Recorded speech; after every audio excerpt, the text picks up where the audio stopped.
সুবর্ণ জয়ন্তী বর্ষে পশ্চিম বর্ধমান জেলা তৃণমূল কংগ্রেসের উদ্যোগে দুর্গাপুরের সৃজনী প্রেক্ষাগৃহে আন্তর্জাতিক নারী দিবস উদযাপন। উপস্থিত ছিলেন গ্রাম উন্নয়ন, পঞ্চায়েত ও সমবায় মন্ত্রী প্রদীপ মজুমদার, জেলা সভাধিপতি বিশ্বনাথ বাউরি, তৃণমূলের জেলা সভাপতি নরেন্দ্রনাথ চক্রবর্তী, জেলা আইএনটিটিইউসি সভাপতি অভিজিৎ ঘটক, দুর্গাপুর নগর নিগমের চেয়ারপারসন অনিন্দিতা মুখোপাধ্যায়। এছাড়া উপস্থিত ছিলেন দুর্গাপুর নগর নিগমের বিভিন্ন ওয়ার্ডের প্রাক্তন কাউন্সিলররা। এদিন নারীদেরকে দুর্গাপুর সৃজনী প্রেক্ষাগৃহে তৃণমূল কংগ্রেসের পক্ষ থেকে সম্মানিত করা হয়।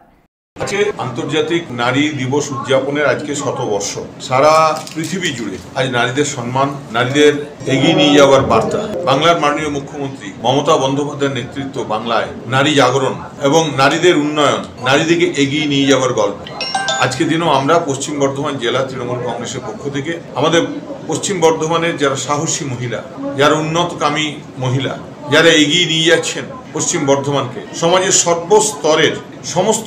সর্বস্তরের মানুষকে আমরা আজকে তাদেরকে সম্মান দেওয়ার চেষ্টা করেছি। সনাতন গড়াই, 99 নিউজ বাংলা, দুর্গাপুর।